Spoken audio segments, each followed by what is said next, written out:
รับโหรับอาตาเลี้ยวจ๋า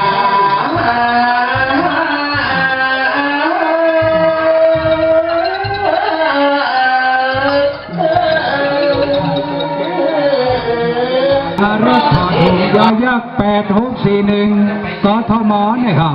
เคลื่อนง่ายกันนะครับเนย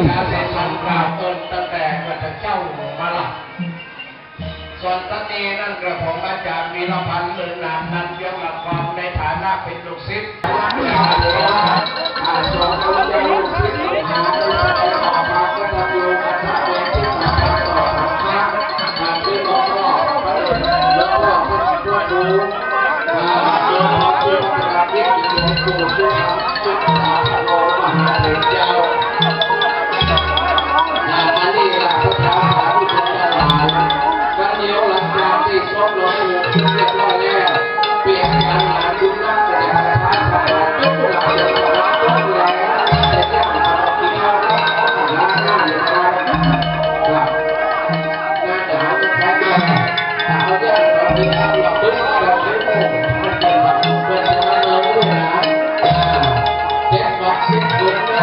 ก็เปลี่ยนเขาแบบนี้แล้วที่เราเลยมาว่าทำจะหาดูนักเลยเนี่ยเราสร้างอะไรเขา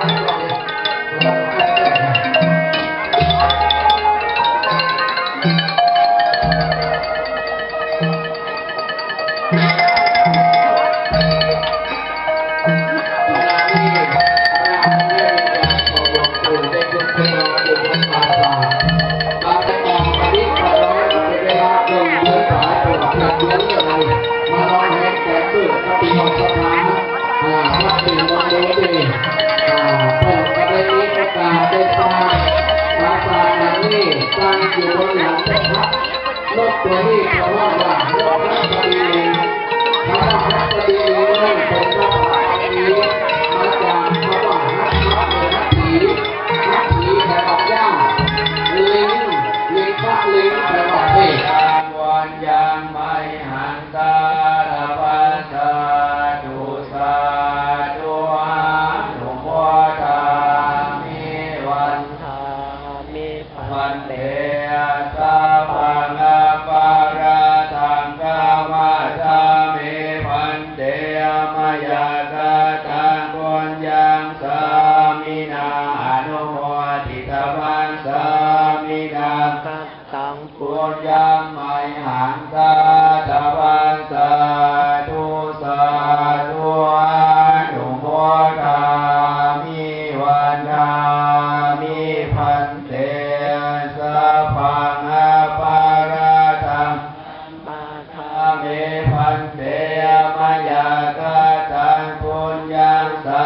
มินาอนุโมทิตวังสามินากตังปุญญังไมหังตาตวังสาธุสาธุอ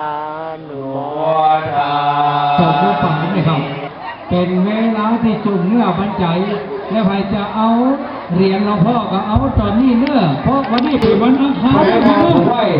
ในเวลาไปการไปงานที่ไหนนะครับเราให้ซ้อมเลยนะเลยเจ๊ตามพระเจ้าคณะเจ้าพระปานนะครับที่ศึกษาทุกท่านนะครับเป็นไงผมไปตั้งกับตั้งอย่างพวกพี่น้องตอนนี้ขอแจ้งแต่ครับพี่น้องทั้งหลายเราทุกคนจังต้อนนี้แล้วเรื่องพ่อจันเจ้ามีที่ราชาระวังโอเคมองได้ครับพี่น้องมาแล้วช่วยไว้ช่วยสร้างนะครับถ้าจะเอาหลวงพ่อไปเปรียบต้นโพต้นสีก็บอกเบิ้งพี่น้องเพราะฉะนั้นหลวงพ่อเปิ้นมีร่มไม่ใบบังล